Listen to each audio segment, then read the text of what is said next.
तो दोस्तों कैसे हो आप सभी। आज की इस वीडियो में डिस्कस करने जा रहे हैं मॉब साइको 100 के सीजन 3 के एपिसोड नंबर 4 को। तो उम्मीद है आपने सारे एपिसोड देख के रखे होंगे या फिर हमारे एक्सप्लेनेशन को देख के रखा होगा, और अगर अभी तक नहीं देखा है तो हमारे चैनल पर अवेलेबल है, आप जाकर देख के आ सकते हैं और फिर इस वीडियो कंटिन्यू कर सकते हैं।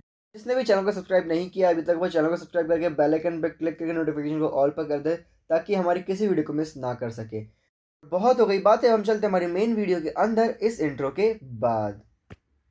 Push myself to my limits, I'm in it to win it. Forget the beginning, it's now that you're living. Don't be forgiven, don't fear what you're missing. The mind like a killer, you need to be driven. 10 steps ahead, you prepared in the head. Think this shit through or just wing it instead. I'm tired of working so hard for this bread. I'm hungry as fucking fucked up in the head. I'm sick of these lazy bums, they all get nothing done. Waiting to have someone take care of everyone. I don't need anyone, this shit ain't any fun. It takes hard work to make yourself a penny, son.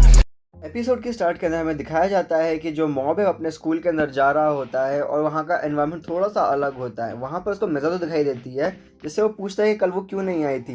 मिज़ातो बोलती है कि वो भूल गई थी इस बारे में और अब क्या फ़र्क पड़ता है, क्योंकि साइको हेलमेट ग्रुप का जो नया लीडर है, यानी कि एक्चुअल लीडर जो है वो आ चुका है, तो तुम्हारे होने ना होने से क्या फ़र्क पड़ता है। अब इसके बाद में मॉब काफ़ी शॉक में होता है और इसके बाद में मिलता है वो तोमे से। वहाँ पे वो देखता है कि तोमे का बिहेवियर भी चेंज हो चुका है और वो भी साइको हेलमेट रिलीजन की तरफ में बढ़ती जा रही है।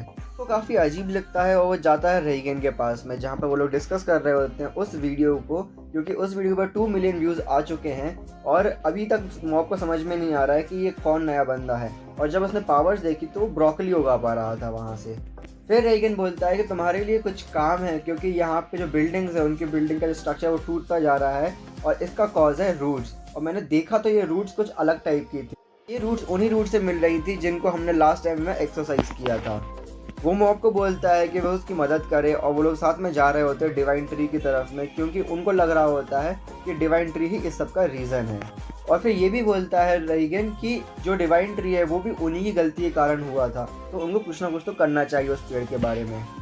अब सिटी का सीन दिखाया जाता है, जहाँ पर हर कोई डिवाइन ट्री के बारे में बात कर रहा होता है, उसके बनाए हुए प्रोडक्ट्स के बारे में बात कर रहा होता है, जैसे कि पाउडर, चॉकलेट्स, हर चीज़। और हर कोई बिल्कुल उस रीजन की तरफ बढ़ता ही जा रहा होता है। इसके बाद में हमें दिखाया जाता है हानाजावा को, कि वैसे ही एक चॉकलेट को खा रहा होता है और खाते खाते उसी पेड़ के बारे में सोच रहा होता है। सडनली उसके ओपिनियन चेंज हो जाते हैं और वो बोलता है long live Lord psycho helmet.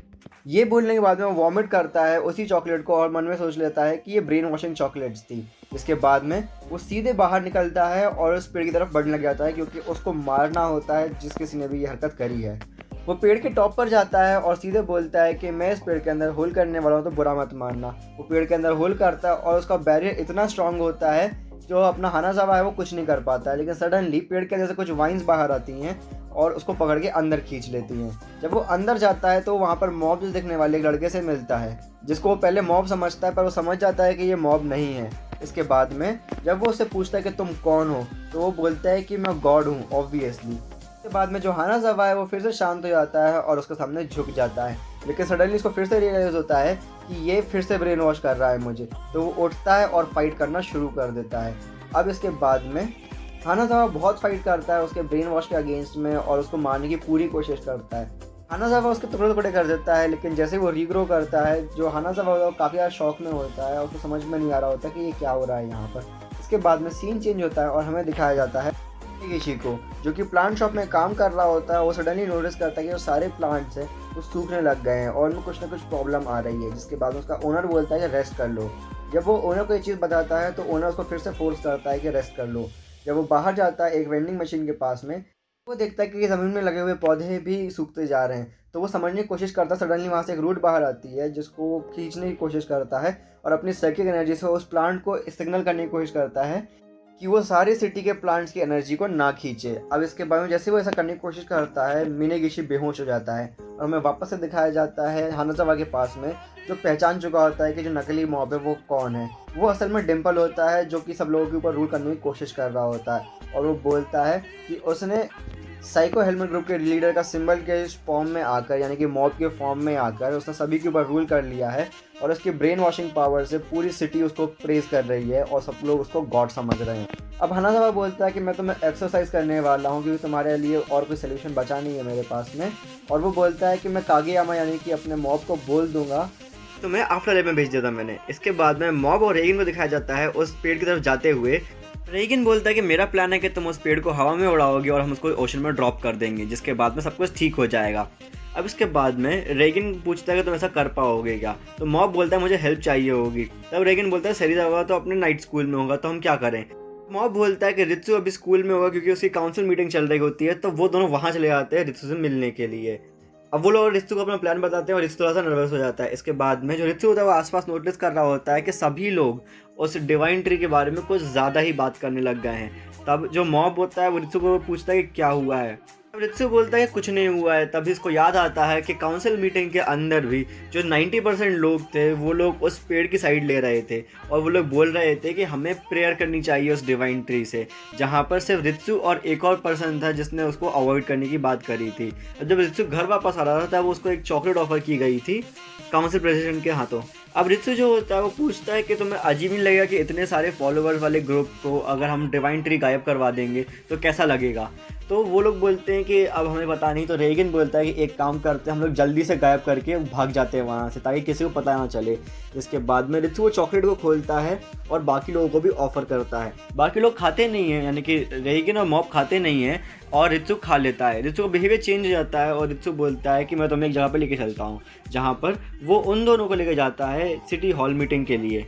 उस मीटिंग के अंदर काफ़ी सारे लोग होते हैं उसी रिलीजन के और वो लोग चाहते हैं कि मॉब और रेगन उस पेड़ के बारे में कुछ भी ना करें और वो लोग वहाँ से भाग जाते हैं पहली फुर्सत में।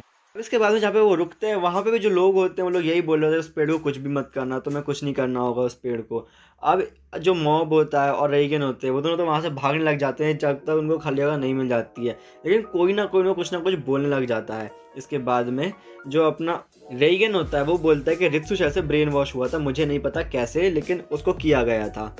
अब वो लोग कंटिन्यूसली भागते रहते हैं क्योंकि लोग उनका पीछा करते रहते हैं। इतने में जो रेगन होता है वो उससे पूछता है कि मॉब तुम्हें क्या लगता है कि जो लीडर है वो कैसा है, अच्छा है या बुरा है। तब मॉब बोलता है कि जब मैंने इस रिलीजन के बारे में सुना था तो मैंने सिर्फ अच्छी बातें सुनी थी और मुझे लगता है कि रिलीजन हार्मलेस था, लेकिन अभी जो लीडर है इन लोगों का वो काफ़ी गलत है क्योंकि वो फोर्स कर रहा है उसको प्रे करने के लिए और वो चीज़ अच्छी नहीं होती है। इसके बाद में इतने में जो रेगन होता है वो बहुत ज़्यादा तारीफ करने लग जाता है उस साइको हेलमेट की और तभी रियलाइज़ होता है अपने मॉब को कि जो रेगन है वो ब्रेन वॉश हो चुका है और उसको समझ में नहीं आता है। तब रेगन उसको बहुत नीचे दिखाने की कोशिश करता है लेकिन मॉब कुछ जवाब नहीं देता है और वहाँ से भाग जाता है। रेगन देखता रह जाता है और मॉब जा रहा होता है अपने डिवाइन ट्री की तरफ में। जैसे ही वो आगे बढ़ रहा होता है जितने भी फॉलोअर्स होते हैं वो लोग मॉब को देख के बोलते हैं कि हमारे पास में दो साइको हेलमेट के लीडर्स हैं, ये असली लीडर है। सब लोग अलग अलग बातें कर रहे होते हैं और बहुत हाइप कर रहे होते हैं मॉब को, और मॉब को बहुत गुस्सा आ रहा होता है। तभी उसको मिज़ातो दिखाई देती है। वो मिज़ातो से बोलता है कि मैं उससे मिलने आया हूँ। मिज़ातो साइड में हट जाती है और सभी लोग मॉब को अंदर जाने के लिए रास्ता देते हैं। मॉब काफ़ी गुस्से में होता है, उसको कुछ समझ नहीं आ रहा होता है कि ये क्या चल रहा है और वो फाइनली देखने जा रहा होता है कि अंदर कौन है। और इसके बाद में एपिसोड यहीं पे ख़त्म हो जाता है। तो दोस्तों उम्मीद आपको ये वीडियो पसंद आई होगी। वीडियो पसंद आई तो वीडियो को लाइक करें, चैनल को सब्सक्राइब करें और बेल आइकन पर क्लिक करके नोटिफिकेशन को ऑल पर कर दें ताकि आप हमारी किसी वीडियो को मिस ना कर सकें। इसी के साथ साथ अगर आपको अच्छा लग रहा है जो कंटेंट हम लोग यूट्यूब के ऊपर डाल रहे हैं तो आप हम लोगों को फाइनेंशियली सपोर्ट भी कर सकते हैं हमारे ऑफिशियल मेंबर बन के। इसी के साथ साथ अगर आपको हम लोगों से बात करने की इच्छा है तो आप हमारे डिस्कॉर्ड को भी ज्वाइन कर सकते हैं या फिर आप हमें हमारे इंस्टा हैंडल पर फॉलो कर सकते हैं, जिन दोनों की लिंक आपको डिस्क्रिप्शन बॉक्स में मिल जाएगी। और अब हम मिलते हैं हमारी अगली वीडियो के अंदर, तब तक के लिए बाय।